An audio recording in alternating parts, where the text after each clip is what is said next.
welcome back to PA Chalk Up. I'm your host Manny, and today we have another Will guest on. It's something that I've been trying to get a little bit more uncomfortable and reaching out to coaches that I've been watching and sort of admiring from afar. But today we have Coach Joey G. How we doing? I'm doing great, man. Appreciate you having me on. It's all good. What we were, what I mentioned in the lobby um, is true. I've been watching you for a couple of years now, 3 years, I think, and again, just watching you from FAU to now at the Tulsa, it's been a great journey to watch as well. So I'm excited for this conversation. Yeah, man. I appreciate that. It's a new deal. We put our stuff out there a lot, and it's really interesting to see like almost like we're creating like a network without even knowing we have a network. And it's pretty cool to see guys admire the work we're doing because that's all we're trying to do is just do a good job, do right by our athletes, and put out good content. I think that's the most important thing is when we start going away, right, away from what our egos and our things, and just really think about the kids and making sure that they've got the best program that they have. Um, but before we get ahead of ourselves, if you give us a little introduction on who you are, what you do, and how you got to where you are. Have you ever wondered how I'm able to run my business, my podcast, and still be able to coach? Well, I use TeamBuildr. TeamBuildr is an all in one coaching software that reduces the amount of time that we spend on the back end of programming, on our Google Sheets, on our Excels, and allows me more freedom to do testing. With this podcast and episodes, I'm actually able to run some programs that I learned through different coaches coming on. To find out how you can use TeamBuildr and how it can apply to your own program, visit the link in the description and catch yourself a 30-day free trial. Just simply use code PACHALKUP, that's PACHALQUP, and start the next stage of your coaching career. Yeah, so I've been coaching 15 years. I started out as an unpaid intern, just like everybody else. Did my time. Was at LSU, was at FAU, a few other places, an unpaid guy. Did a graduate assistantship at Northwestern State. Ended up getting promoted to head strength coach. Going into my second year there, I was about 23, I think, when I got that job. So definitely wasn't prepared and ready for it. It was a unique journey. Spent two years there, 2 seasons there. Got a call to go to Ole Miss to work for Paul Jackson, who is, in my opinion, one of the best strength coaches in America. And got a master class in learning how to be an elite coach for 4 years. Surrounded by some really, really talented assistants that have gone on to do some really good things in the field. Guys like Dominic Stanisky, Lanier Coleman, Anthony Crosby, Julian Whitehead, just to name a few. And we developed a real camaraderie and a real competition as far as continuing growth. We all had a humble approach and we pushed each other, sometimes got on each other's nerves a little bit, but it made us all grow. I ended up having the opportunity to go to Colorado State. I was there a year under Ryan Davis, where I got education and just had to connect to players, and then the business side of it. He really helped me out from understanding the financial means side of it, managing money, creating external revenue streams, all those different things. Like, that dude is a savage when it comes to that. He ended up taking a job at Maryland, and I got promoted to head strength coach under Mike Bobo in 2019. Unfortunately, the year didn't go our way. We ended up getting let go. I got retained by Steve Adagio when he came in, but the job at FAU was too good to pass up. I spent 5 years down there, got a ton of memories, a ton of kids that created a ton of relationships with a ton of guys and athletes down there that, were going to be lifelong, and was a great experience. And then had the opportunity to come here in January at the University of Tulsa and work for Trey Lamb, which has been about as good as it can get. He supports the weight room. He cares about the weight room. He cares about making sure that he prioritizes it. And, we've been recruiting really well, and, we're looking forward to having a really good season. Nice. This is one of my favorite topics because I personally don't believe that you could be an amazing strength coach without really going through the unpaid system, which Mhm. a lot of us have been through the unpaid system. And what's your thoughts on internships and unpaid and working your way up from there? Yeah, I mean, to me, it created who I am as a professional in a career. right? Because it's extremely humbling. So like Mhm. majority of these guys that you see now and women nowadays, they're former student athletes. So the way the system is with student athletes is a lot of things are catered to them. All right. So like, they get meals, they have set schedules, they have all these things given to them. And I was the same way. I played college football and I got out of it and I was expecting just to get handed things, and you get humbled really, really, really quickly when they hand you a mop and they tell you to mop the entire weight room, or they tell you to tie a band and they make you do it 5 times in a row to do it right. And it's that humility should carry all the way through your career, because the one thing that you know everyone has to realize, you're never as good as you think you are. You're never as bad as you think you are, but you're never as good as you think you are. And there's always stuff to learn. There's always growth. And that's something as a young coach, you think you're better than everybody. You Mhm. think I know more than everybody. And it's like, all right, like, you tell me what they call it now, and I'll tell you what they called it 10 years ago. It's like the guys have gone through this, guys have been through it. Like there's so much wisdom out there. And if you're not willing to grab it, like you're really stunning your own growth in this career. It teaches you to work too, man. Like, Mhm. like that intern process weeds a lot of these people out. Like it does. Like I've seen it. Like, at FAU, we carry about 5 to 10 interns every semester. And by the end of the semester, I mean, we're down to 3 or 4. And it's a demanding career. There's a lot of sacrifices that go into it. But, once you go through that process, it really challenges you and makes you who you are. I'll never forget those dog days of being an intern, and like being like, all right, I got to set up 25 sleds with 4 plates on each of them, and we Mhm. got to be in there at 4 o'clock because we got a run group at 6. Like, figure it out, man. Like, you want to do this or not? Like, get after it. So I think it's extremely valuable. I think that it's come a long way as well. Like, I had the fortune of having some really good intern coordinators that push the continuing education side as well. Mhm. LSU and at FAU, and they really pushed us to educate ourselves, to read. They gave us materials. They challenged us on the floor with coaching cues. Like they taught us their progressions.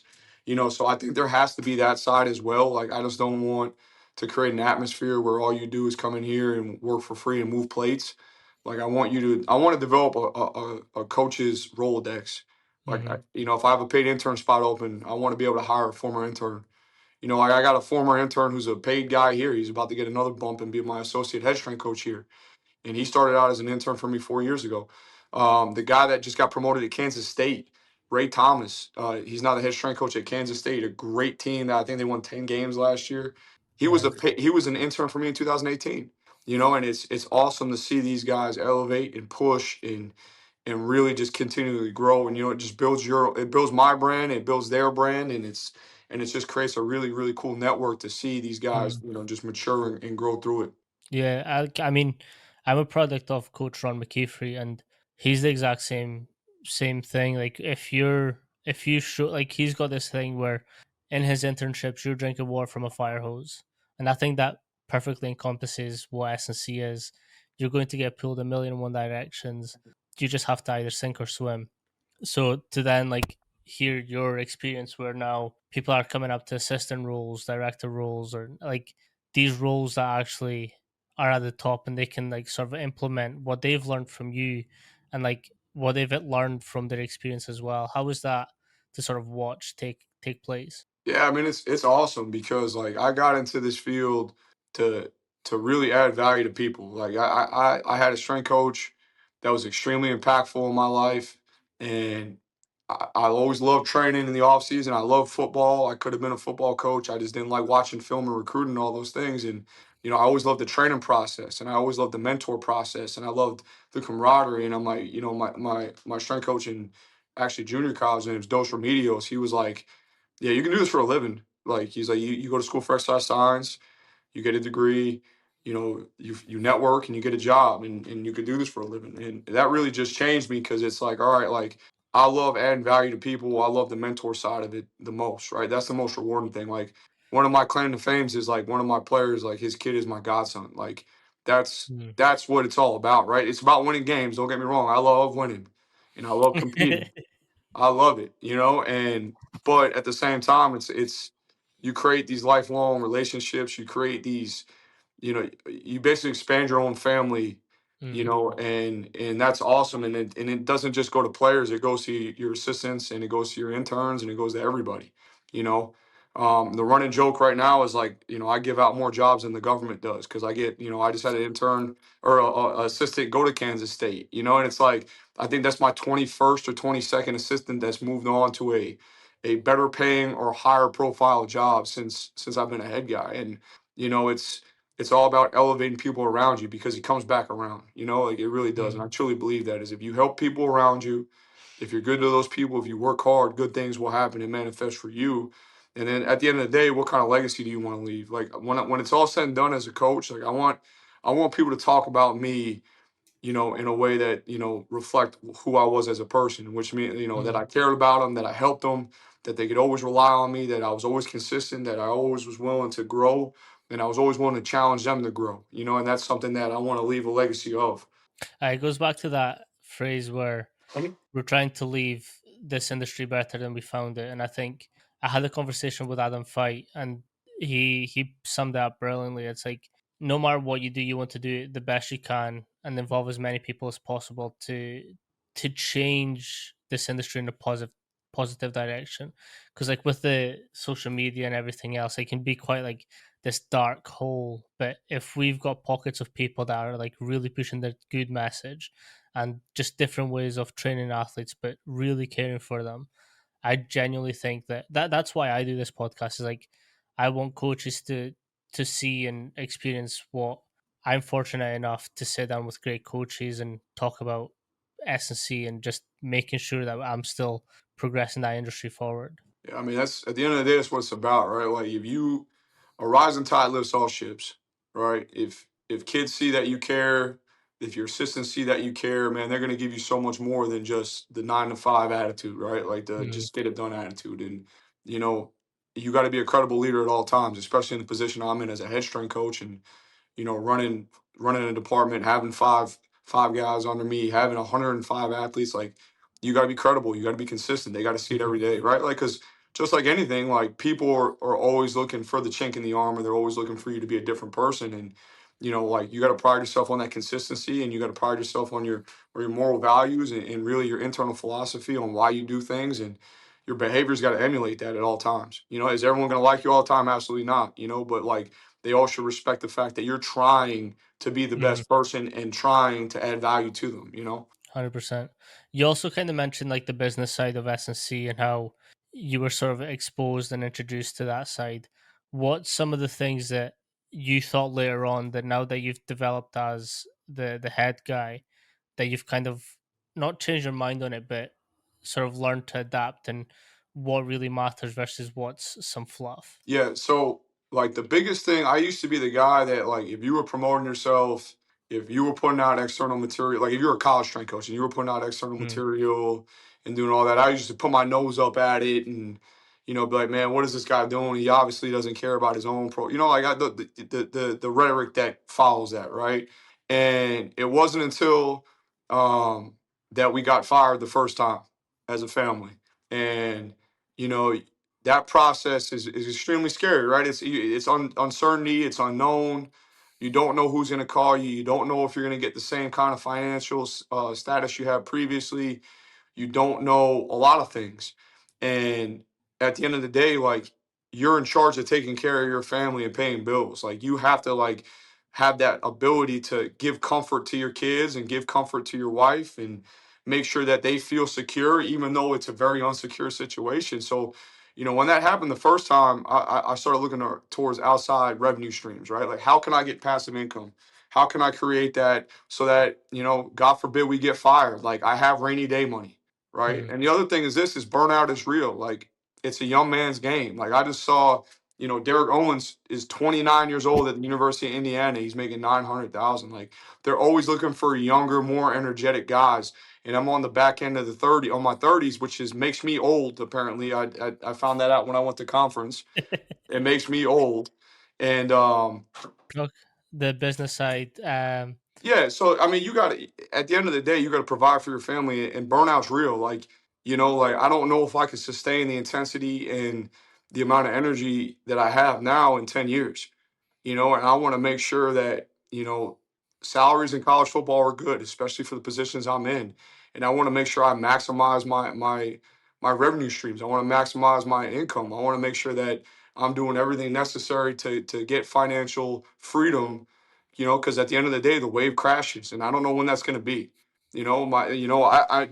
I felt it a little bit this last go around. When I got let go from FAU, and it was you sit around, you wait, you wait, you wait. I was in a lot better situation than the first time at Colorado State, but at the same time, like that's an uneasy feeling. I want to not have that feeling. I want to be able to say and have the ability to walk away from football if I wanted to.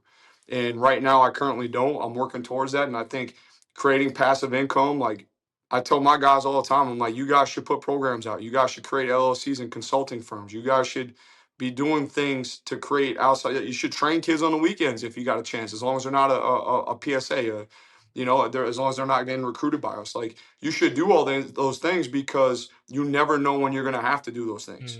Mm, There might become a time where, like I said, you get let go and your name's not popping. You're not getting jobs. What are you going to do then? Are you just you're going to go, be a garbage man? You're going to go sell insurance? Like, what are you going to do? Or are you going to find a way to continually financially support the people around you? So, it's extremely eye opening. And then once I got into it, I was like really shocked at the perspective of having more financial revenue streams. mm, Like I was shocked at how much an effect it would have on my monthly and even like my weekly process as far as paying bills and all these different things. And then it opened up more opportunities for investments and all these other things that come along with it. So it just opened up a whole other world that I didn't even know really could exist, that I used to just like kind of clown. And now I'm like, all right, like these guys had something to them. Like if you're getting $400 a month just for putting a PDF out that you don't have mm, to touch or look at and you put out one time, like that's awesome. Like you should do that. If you can go on the weekend and train 20 young kids and charge them $20 a head, like for an hour and a half and make, $400, $500, you should do that. Like there's no reason in the world you shouldn't do it. And then the other thing is like you're giving back. I mm, think the biggest thing is people are scared to put themselves out there the most. And that's in anything, right? That's with the content people put out. That's with all these different things. Like people are scared to put themselves out there because they're scared of what the opinions formed on them are going to be, because we're a very judgmental profession, right? Like everyone knows better, everyone has a better way. Like no offense, and part of my language, I could give a fuck what people think about me. Like I don't. Like I care about what my head coach thinks about me. I care about what my family thinks about me. I care about what my players think. Anybody else, if you're not in the room with me, I don't care. I mm. really don't. So I'm gonna put my stuff out. You don't like it, you're still gonna watch it. So like to me, it doesn't Yeah. matter. Like Um, it doesn't matter. Like I'm still gonna put it out. Like you could disagree with it. I get it all the time. I get people like what it is. I get the trolls and the hate all the time, just like a lot of people do. Like I look at Max Shamarza, he puts out great stuff all the time, and people still clown him. I'm like, all right, like this dude's wait. Like I've sat in a room with that guy. Like he'll talk circles around any of us. Like he mm, understands training process better than any of us, and people still are like, oh, you don't know what you're doing. Like what your programs suck. I'm like, oh, like it's incredible. So again, when you don't care, when you want to just put out good content and you want to help people and you just want to, again, like increase your brand and increase your name and your reputation, like to me, I'm gonna do it. I'm gonna put it out there. mm. Like No, at the that, end of, I'm sorry, go ahead. yeah, no, that's super valuable as well. Like, I'm obviously in Scotland where S&C isn't anywhere near what it is in the US, and I'm having to like create my own path and really pave that way.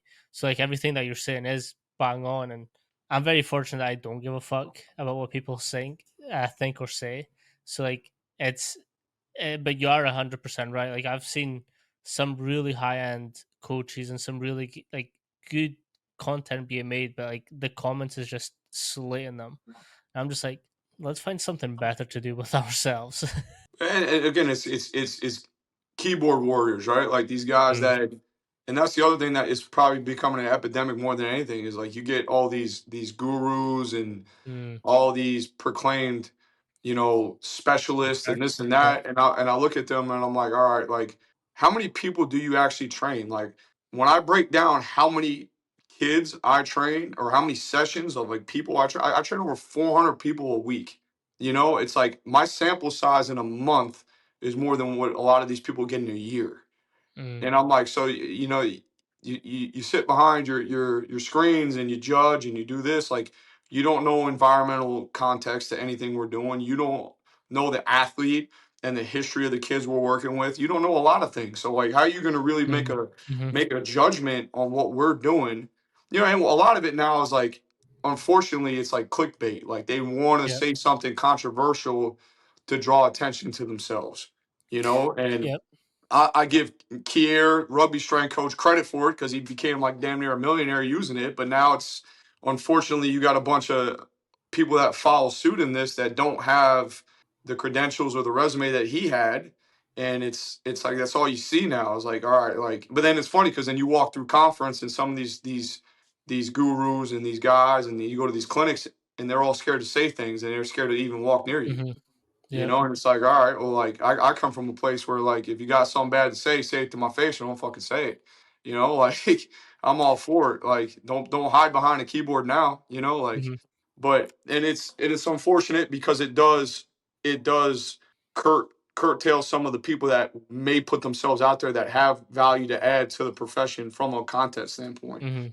You know, and it some guys don't want to talk. Some guys don't want to put themselves out there because of that environment, which is unfortunate because it's like, if anything, you're going to better yourself and you're going to learn something, Mhm. right? Or someone's going to learn from you, which is like, again, what we're in it for. 100%. I a couple months ago I was going through this rut where but like the clickbaity stuff that is all over our feeds, it's like it gets so much attention and you're kind of like fuck, like I'm trying to make and push content out that like yourself is like for the athletes, for coaches to develop, but someone's ragging on an athlete and it gets thousands and thousands and thousands of views and you're kind of like fuck, I don't want to Yeah. do that.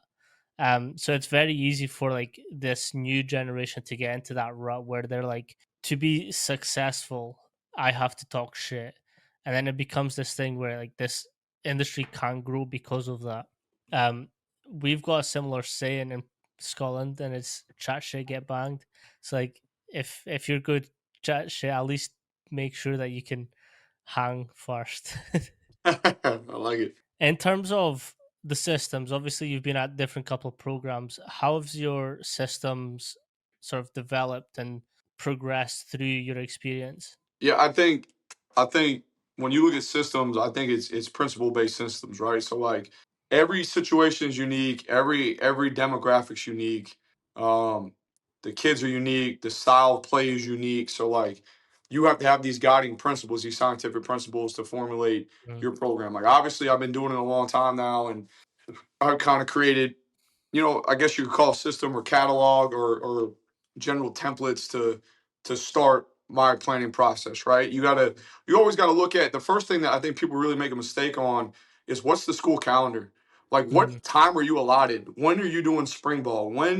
How many hours a week are you allotted from the head coach, right? Because now with all these new rules in NCAA, like mhm, there's so much more involvement from the position coach and it changes things. And I think that you have to start out with like the logistical side of it first. Like formulate your calendar. Like that's the biggest thing for me is one the first thing I do whenever I look at anything before I put a rep or a set down on paper. Like I'm looking at the calendar because that's going to dictate everything. Like in the summertime, like for instance, like we have a 5 week training block. We're going to split into two blocks. So 3 weeks, then 2 weeks. Then I give them 10 days off and we come back with a 3 week training block. So if I were to just to write down on paper an 8 week plan, it wouldn't work in that mhm, format, right? mhm, Because it just wouldn't flow the right way. So for us, it's all about okay, how do we maximize the time given? What is the coach gonna be requesting time wise as well? And then what kind of playing style are we getting used to, right? Like so, like last year we were more of a huddle team with the coach, the previous staff I was with, and now I'm on a staff where it's no huddle, it's fast tempo pace. It's like that's a different training, specifically mhm, conditioning for that. Like a repeat sprint ability, repeat explosive ability now is at a premium. Not that it wasn't, but I could get away with more extensive tempos and I could get away with more power development. Now it's like we have to hop into that glycolytic system. We have to make sure that we're tapping different energy sources. We got to make sure that we're doing different modalities in those conditioning. Like how do we get them prepared for practice? And every practice is different based upon the head coach you work for. So mhm, getting the logistical side down, understanding what you're training for, like, and then having your template, right? Like having your catalog, like, okay, are you a high low program? Are you a power strength split? Are you an upper lower? Whatever it is, whatever works. Like there's different times of the years where we utilize all kinds of different splits, and I think that's really the art of it, is applying the principles given the time parameters and given the time of year you have and where the athletes are at that time of the year. And that's where I think, it really separates good coaches from bad coaches, is like being able to see and anticipate what they need and where to bring them before you even get there. And obviously data is going to tell you a lot of that. We rely Mhm. heavily on data, like force plays, GPS, or VBT, all that stuff, to really audit and give us either reinforcement in what we're doing is working, or give us evidence that we need to adapt and we need to maybe go left versus right at that point in the juncture in that training period. So I think that you can't go wrong having a simple template Mhm. that, because simple can turn complex very easily, right? Like I read Dan John's book Simple Strength, and it was like, all right, like explosive movement, squat, hinge, press, pull. If you have those right there, like you have a very, very comprehensive program. And I know that sounds so simple, but there's so many avenues you can take that, right? Like there's so many things you can do that. But if you have that to where you can always fall back onto it, you should have a solid program, 10 out of 10 times. Another thing is like understanding rep ranges and understanding Mhm. intensities, right? Like I count reps. I have been heavily influenced by Bob Takano, who wrote the book Olympic Lifting, where he pulled the Russian rep counting system out. But then more popular the book The System that came out, Johnny Parker, Mhm. Al Vermeil, Al Miller, Rob Panarello, where again they dived into it as well and counting these reps. We have an adaptation of that, right? Like if I were just to pull it straight out of the book with the running, with the amount of plyos that we do, I'd kill kids. And I almost did Mhm. the first time I implemented it. I was like, yeah, we can use 1,000 reps in a 4 week cycle. Dudes were dead by week 2. And I was like, oh shit, I got to back up. I got to make sure we Mhm. adjust. So again, having, a principle based system, okay, which in theory, like on paper, like this is what you're supposed to do, and then adapting and applying it, Mhm. because now I understand the ins and outs of it, because I have gone and done the research on it. I have read through all those manuals. I have directly talked to Johnny Parker and Rob Panarello and Al Vermeil and all these guys. Bob Takano passed away, unfortunately, but I would have called him as well. And it's like you get deeper understanding of these principles and how they applied it. And now you take those same things and you adapt it to your circumstances and your athletes, right? Like when I was at Ole Miss, they needed way less volume, because they were so explosive and so athletically endowed compared to some of the kids I have now. I have 10 to 15 kids that fit that mold here, but majority of my guys need more volume in order to get the same adaptations and the same performance benefits that those kids at Ole Miss did just by walking by the weight room, because they are just genetically Mhm. endowed, right? Like, so understanding that as well, understanding, all right, what are some common trends amongst your team, or like, when I took over at Colorado State, we were I call it, we had a team full of flat tires. Like our top end speed was dog shit, was just bad, and it's not anyone's fault. Like it just, you evaluate, you audit, and then you try to enhance it. So that summer, instead of doing more acceleration based stuff, we did a ton of plyometrics, like a ton of plyos, a ton of assisted plyos, a ton of max V work, and it paid off when you go and you look at our speeds in season. They increased, and they were maintained throughout that entire season. So again, like knowing who your kids are, knowing where to bring the Mhm. program, and then having your template to match it and fit it, right? Like you have to have some kind of foundation, and it always boils back to the same principles, right? It always does. Progressive overload, accommodation, specificity. Like it's always the same thing. Like how and whatever your flavor is, whatever your modality is. I tell people all the time, like I'm an Olympic lifting guy. Like I love it. We're gonna do a ton of it, right? I could teach you how to do a Louis Simmons wide stance box squat. All right. Do we use it? No, we don't use it. But I should know how to do it. Like a mechanic knows Mhm. all the tools in his shop, And the toolbox, yeah. and so I want to make sure that I have the ability to coach every single type of modality, or have an understanding or an outlet to teach me more on those modalities, even though I might not use it. Okay. Because again, I'm not married to exercises. I love Olympic lifting. Mhm. I got a kid with a fused wrist. He can't clean. Like, what am I going to cry about it and make him hurt himself? Like, no. Like, we're going to go ahead and we're going to adapt and we're going to go to Plan B. So I think having that exercise catalog alongside of your template and your principles really just magnifies what you can do and the product you can put out there. Wholeheartedly agree with everything you've just said, and the simplicity in programming. Now, I was taught this by Brian Fink, who's a great S&C coach. He was at UW with Coach Mac, and he's also the one that introduced me to the system. And he was in charge of the whole programming, actually, like in the program. Coach Mac oversaw everything, obviously. But he was once on his computer just programming. I was like, what's your system? Like, what do you consider? What do you look for? And he was like, I my biggest thing is I need to make sure that every pull is accounted for and every push is accounted for, but they both match. And it was like, and that to me was so simply described, and it's so simple. Oh yeah, like if I push, I have to have a pull. That Mhm. I was kind of like, why isn't that the first thing that we get taught as S&C coaches? It's something that we learn through speaking to each other as opposed to like educational wise. And it kind of then spun me on this thing where like we've all done a goblet squat, right? So like what's one up from that? Okay, maybe you get a bar, then maybe you go back squat, then maybe you get belt squat or whatever. Like you can progress exercises really quickly. You can also regress exercise really quickly. So being, like you said, married to these exercises, you're kind of dying on an unnecessary hill because it's like exactly what you said. Am I going to make a kid clean that has fused wrists? That's Yeah. stupid. You're also going to reduce the amount of playing time that he will have in the future. It's all about, I mean, the golden rule is do no harm to the athlete. Hmm. Right? And so whatever we're doing, if there's a trend or if there is a, a like you said, a regression or even sometimes a lateralization of an exercise Mm-hmm. that is gonna that is going to bring the kid pain-free training, I'm going to use it. Like I'm gonna use it. And that's where you have to really expand your catalog of Hmm. exercises and you have to understand regressions, progressions, lateralizations, and you have to have a deep understanding of your own program to be able to make those on the floor decisions, right? Like that might be a kid's doing a front squat and tweaks his lower back. Like it happens, right? Hmm. The best strength coaches in the world have people get hurt. It is what it is. I mean, shit. I'm a 15-year vet. I hurt my back on Monday. Like it is what it is.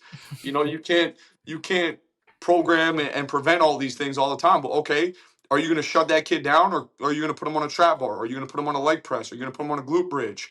Where do you go from there to make sure Hmm. that Plan B that he's still training? Because A, that's going to help recovery, and B, we can't lose training days. Like I have an 8-week summer. We're going to do a 4-day split. Okay. That's what, 32 sessions? Is my math right there? 32 sessions. Okay. Like if I lose one, that's a lot. Hmm.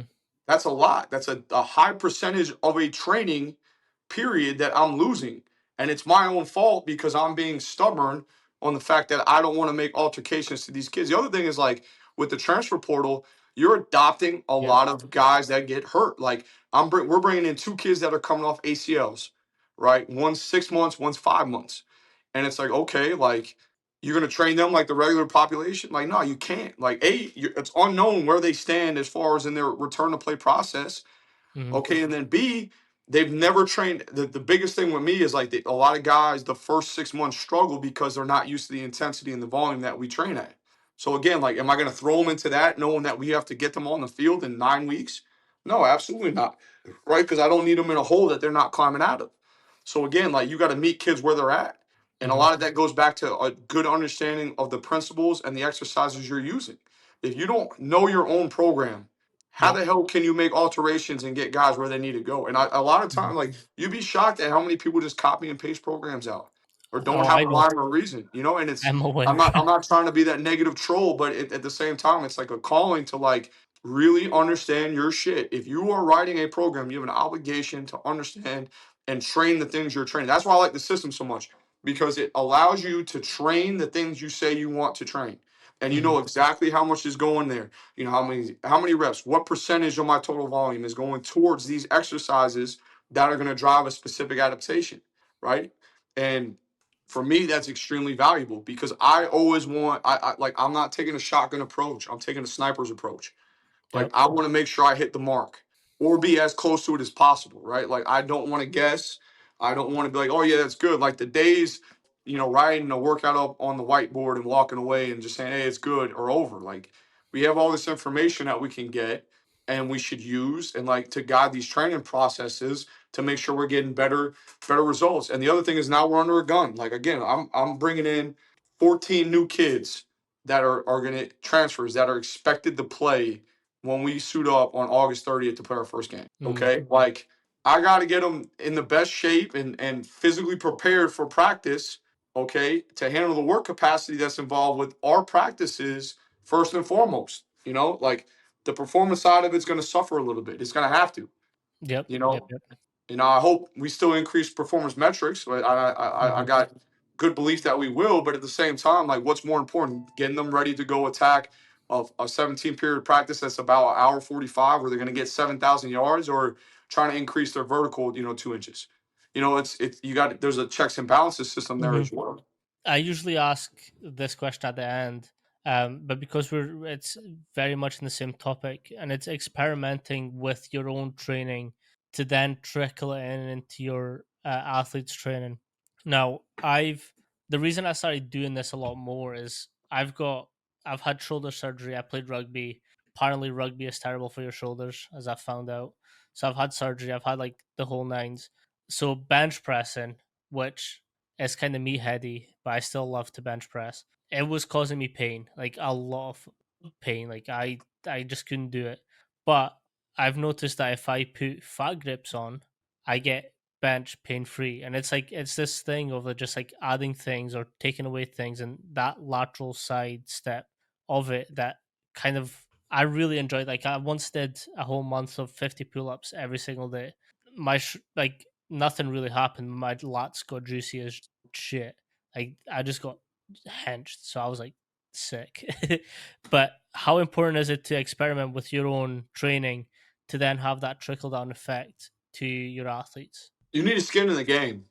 You need skin in the game. You need to go through things that they go through. Like, fortunately for me, I was a athlete, a collegiate athlete, and you know, you go through a lot of those things just organically because you are training for football and you're in those summer months, those dog days, you're doing the same type of condition and all those different things. But, I think you have to take training serious, right? Like you have to, that's where, like you said, you figure things out. Like I tore my pec. I had to do my return to play for my pec.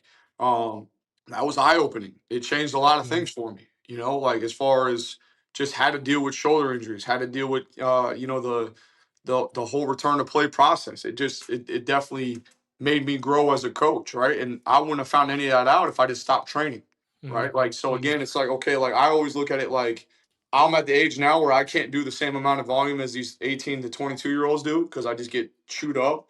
But it's like, all right, like how do I adapt my training to be very similar? Like I want to be explosive. I want to be athletic still.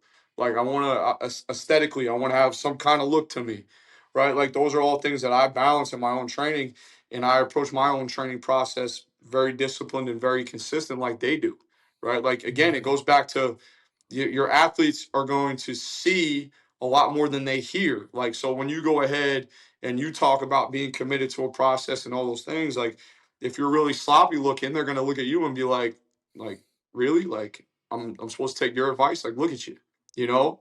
Like there has to, and I'm not saying you got to be a bodybuilder or anything like that, but there has to be evidence that you are in that same training process as them, that you mhm, are attacking the weight room when you take it serious, that you are, you have some strength to you, like it matters, or some speed, or some kind of attribute that makes you a little bit different.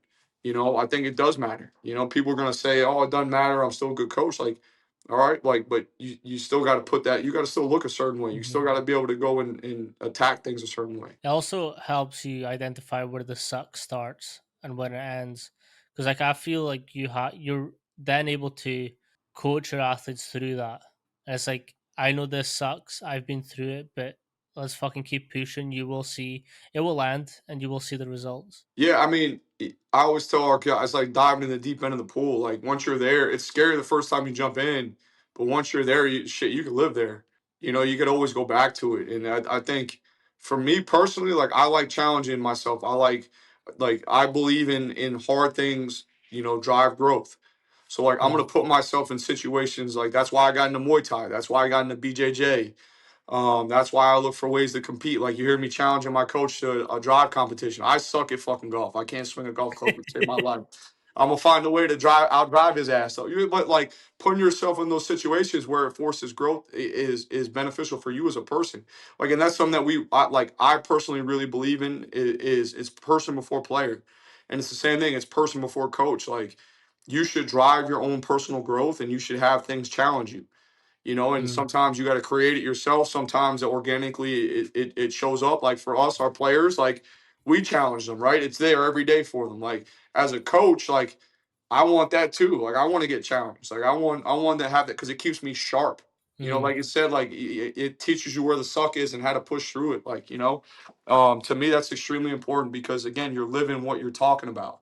When I get up there and I talk about toughness and being able to get a job done no matter what the circumstances are, like I have to have that feeling as well. Like I have to have gone through that myself, and that's all part of it. I think, like my mentor Paul Jackson, he's gonna kill me for saying this, but he injured himself the other day doing a power clean. Dude's like 42 years old. He's still trying to push his clean max up. Like it's like, what business do you have doing a power clean at 42 years old? Like I'm like, dude, like, and it's scary because I was like, damn, like it was a pretty significant injury. I'm like, golly, like, is that going to be me in like 8 years? Like, but at the same time, it's like, man, like he don't care. He's like, man, throw it on a bar. I'm gonna throw it up. And it's not going to shock me when he comes back from mm, the injury and he's doing cleans again. yep, Like to me, there's a correlation between people that like to push themselves and compete and the success you have. Like they go hand in hand, right? Like if you're an achiever, 100%. you're an achiever in majority of areas in your life. And to me, that's like I want to be the best dad. I want to be the best coach. I want to be one of the strongest guys on the floor. I want to still be able to dunk a basketball. Like there's things that I want to still be able to do. And we play pickup basketball. I want to be one of the best ones on the court. If we go and do a drive competition, I want to out hit my coach. Like those are things that to me, like that competitive side really drives that growth side as well. And it Mm. forces you to go through harder things. I think it's also very important to have competitions within house, and I don't know how to explain it, but it's like it's a different type of competition when you're in with your interns or your coaches, and like someone says, "I bet you can't do that," and you have to do that. Like there is no other way. You have to do You got to be careful though, because I've gotten into some heated arguments over it. competitions because I've had some competitive guys around me and I'm competitive and you got to be careful with that sometimes.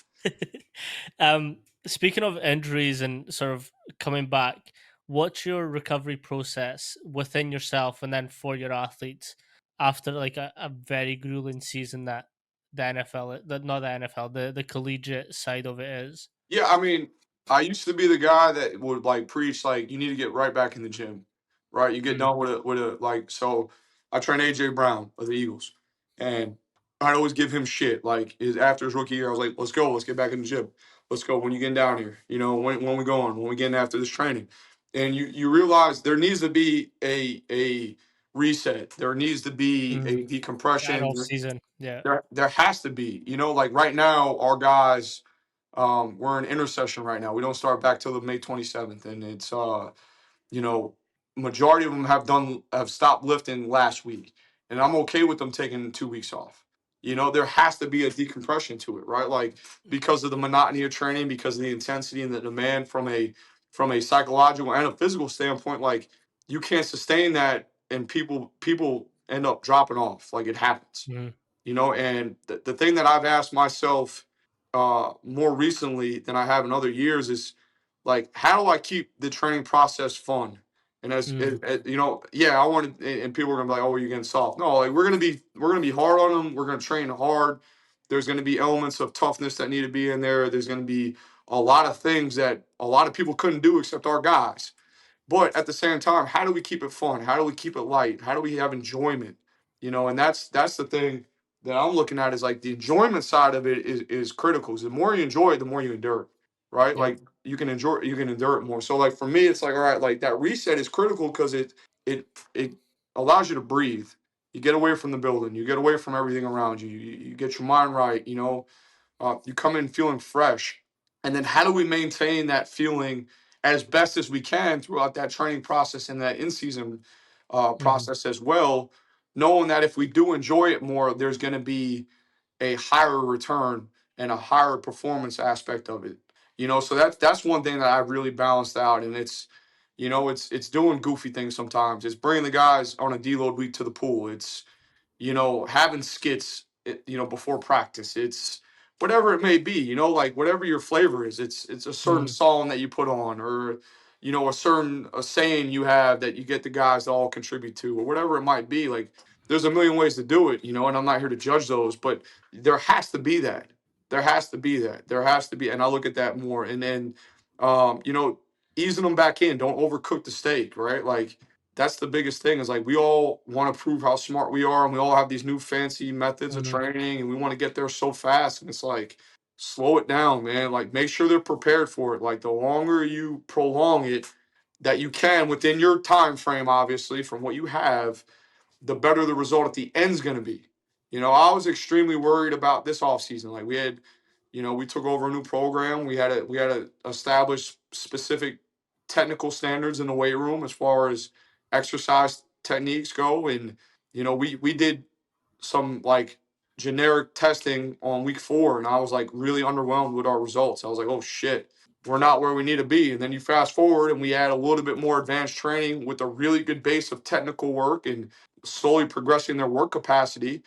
And week 8, they blew the fucking doors off it, and it was like, I was shocked. I was like, it was some of the best testing numbers I've seen in a testing week since I've been coaching. And I'm just like, holy shit. Like, and it's eye opening because it's like, you want to rush it just like everything. Right. We're impatient. We want to microwave everything. You can't microwave a training process, you know, you can't do it. So, like, that would be my advice. And with anything, with injuries to it and all this stuff, it's like, don't rush the process. Don't Mhm. rush it. Like, take your time, establish the foundation you need, establish that work capacity that you need to handle and sustain higher intensity training, and it's going to take care of itself. It Yeah. will. It's like taking an extra week, uh, as opposed to not having an extra 5. Well, it goes back to like Louis Simmons always said, like always leave one rep in the tank. Like, Yeah. like I take that approach to heart. Like I'm looking at I planned our first, I planned the entire summer, but I'm going, I got too much time on my hands, so I'm overthinking and over criticizing myself. But I looked at our first week's volume and I'm like, I had it down on paper for 2 weeks. I actually even sent it out to all my assistants that are on vacation right now. And I'm like, this is what we're doing. And I'm looking at it and I'm like, this is too much. Like, let me Mhm. back off a little bit, let me just a little bit. Like maybe I'm gonna take instead of doing 5 sets of front squat, I'm doing 4. Like something as little as that will have a significant effect later on in the training process. Mm. So yeah, you mentioned slow cooking it, just making sure that volume starts at 2 as opposed to 5, and then slowly progresses through. Yeah. Yeah. Now, don't get me wrong, you need to train. And I think some Mm, people mm. mistake slow cooking with not training. Like there needs Yeah. to be training Yeah. Yeah. and there needs to be a significant amount of intensity and volume that accompany that. Again, you meet your players where they're at, right? Like I don't have to start where I did in January now because of Mm, what we did in January and what we did in February and March.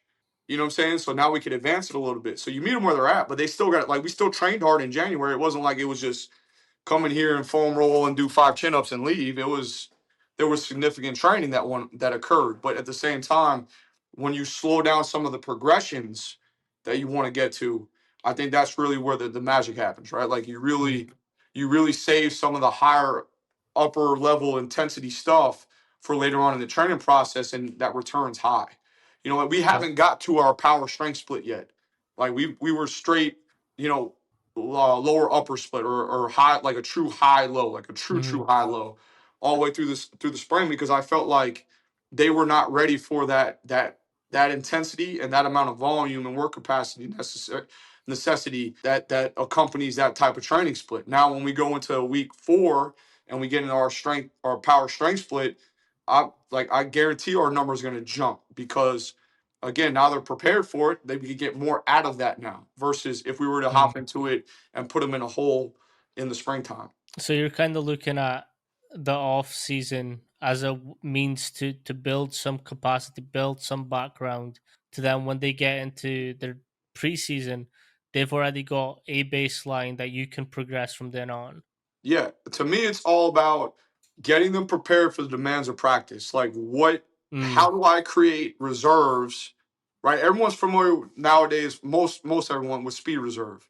I take yeah. that same principle to every single strength.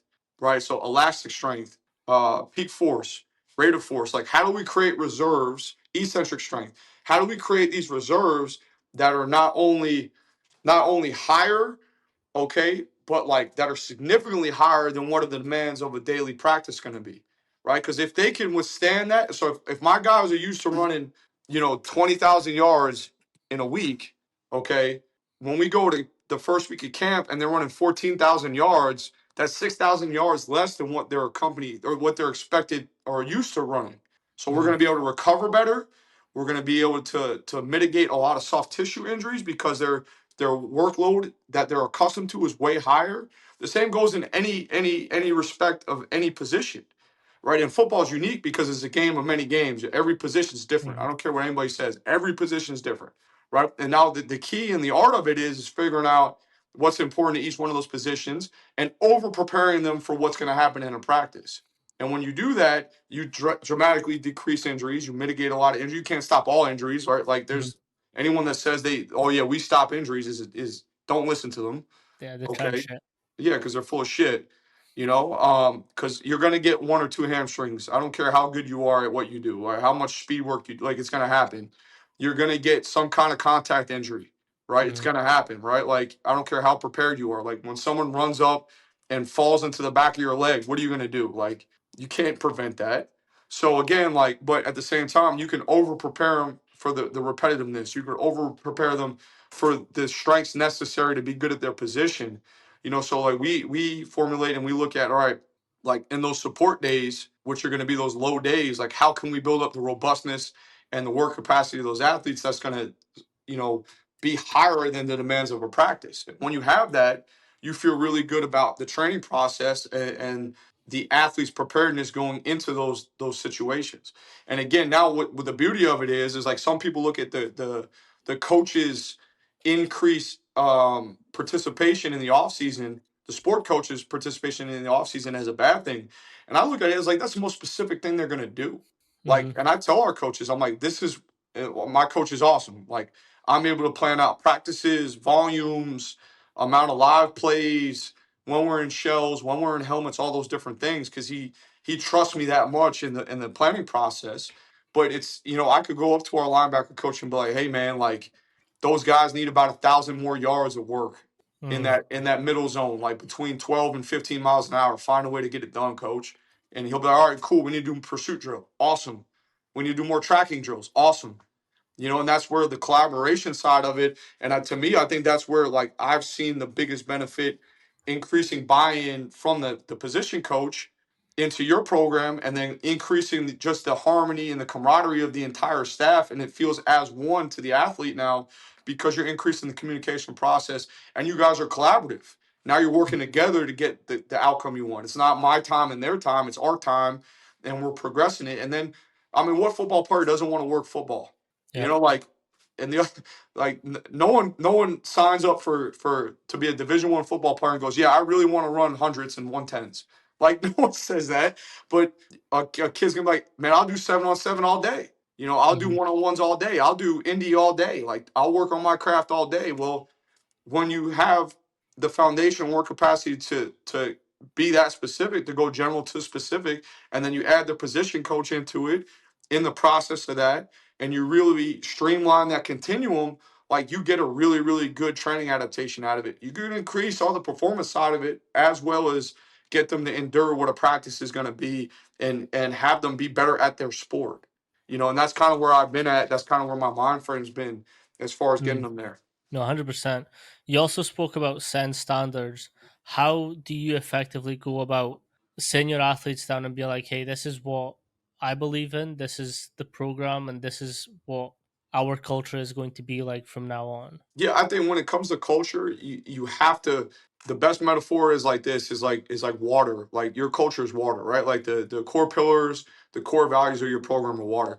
As soon as you see them, you pour it down their throat, like to the point where they don't want it anymore. Like you just have to. It's every day. It's every day they have to know what our cultural, what our core values are, what our pillars are, what we're gonna preach, what we're gonna be, and what we should look like on tape, and you can't ever back off it. It's a continual teaching process, and that's where you have to have a curriculum involved. You have to have a plan in the Mm, system. Just like I have a plan in a system for our reps and sets, I have a plan in a system for our culture. Okay, who are we going to empower as leaders? What does that look like? How do we hold them accountable? How do we increase peer intervention? How do we test them on our core values consistently? How are we giving them examples of those core values in action? Right. So those are all things that like you have to think about and you really have to put in place. And it takes a lot of time, man. Like I used to be the guy like, man, just train hard and everything gets taken care of itself. And then it doesn't. It mm, doesn't. And it's a teaching process. It's something that is very, very demanding as a coach. Like I spend as much time, if not more, planning out my teaching progressions and curriculum for our core values than I do our actual rep sets and our exercises. Like it's because at the end of the day, it's like it's people first. You have mm, to, and the other side of it as well is like how do you drive that personal growth? How do you make that important to the player? Like how do you increase the behavioral psychology side of it? Like how do we give these kids more impulse control? Right? mm. How do we give them more emotional regulation? Right? Like those are major attributes to winning seasons and winning teams, alongside the connection piece and the camaraderie piece and the feeling of brotherhood and all those things. Like that's things that we have to feed. Like we have to provide that as because they're with us majority of the time. Yeah. How how important is the psychology behind your program? It's everything. It's everything. Like so for me, it's like it goes back to a, do you understand and have a general understanding? Like I'm not by any means like smart enough to go and sit down and analyze somebody like a psychologist does, right? Mm, But I could know enough to be dangerous. I can know enough to help these kids with their internal dialogue, their those soft skills, right? The self-talk, the emotional regulation, the staying in the flow state, like all those different things. And to me, it was really leaning on Viktor Frankl, and I read Man's Searching for Meaning, and it just like hit home, right? And then it got reinforced with Brian Kite and Tim Kite with their E plus R equals O, so event plus response equals outcome, and that's essentially this idea that Viktor Frankl drives home, that no matter the circumstances, you always have a choice on controlling your attitude, right? mm, And it goes along with when you have hope, you have a chance, right? Like when there's hope and belief that it's going to get better, a lot of things get better because of that, right? Because you're able to control those attitudes. So we really sit and try to teach our guys this process that like bad shit's going to happen. When you train and you have responses that are disciplined, okay, you're going to influence outcomes and you're going to get things in a better spot than where they were if you were to have a undisciplined response, right? mm, And that's all internal. That's all internal. So again, it goes back to that behavioral psychology that Victor Frankl. You have a choice to make. Like every single person has a choice to make against any given event that happens to you, whatever circumstance it is. You have a choice to make where you can positively influence that outcome or negatively influence that outcome based on that choice. But you have that choice, and mm. we try to give them the skills, the pressing pause, the breathing that comes along with it, the self talk that comes along with the mind cycle. Right, we have a process here where it's a play by play process where focus on what's important right now, attack what's in front of you and don't think, and then reset before that next event happens. Yeah. Yeah, So yeah, yeah, yeah, yeah. and we drive that like that focus attack reset focus attack we drive that into our guys and have them train that consistently to make that part of their mental process, right? Like to make that, to help them really deal with really hard stressful situations. And we remind them it's on our shirt, like it's on the front of our shirt. It's on, it's something we talk about religiously. It's something that I text them, when I send out our daily core values text, I send them every day. They see it every single day. They're going to see it Mm, when they walk in the building. Because once you can make that your language, and once they adopt that process, it's only going to benefit everybody, right? Because now it's okay. Well, what do I do in a really hard situation? Well, first I focus on what I need to focus on. Then I attack it, and then I'm able to reset. And I know that sounds extremely simple, which again, simple usually yields more complexity. But at least it's a framework, right? At least it's a jump off point. Like it's just like a clean. Like I tell kids all the time, like posture, hand position, foot position. Like we have all these standards for our technical side on our exercises. Like let's set standards for our mental process. Let's give them a 100%. foundation to really get after it. One last question. If you could give advice to a new coach or someone wanting to get into this industry, what would be said piece of advice? Find a way to coach and coach a lot of athletes. I don't care, intern, whatever, work for free. The more Reps, reps few you reps get at in. coaching, okay, and interacting with people, like it's great to have all this knowledge and read all these textbooks. If you don't have the personal skills and the soft skills to communicate to athletes and you don't know what you're looking at and what to cue, it doesn't matter. At the end of the day, you're a coach first, not a scientist, not any of that. Like, if you're a strength coach, go get exposed. The best thing that ever happened to me is when I went to Northwestern State as graduate assistant, they gave me 9 sports. I was on the floor all day long.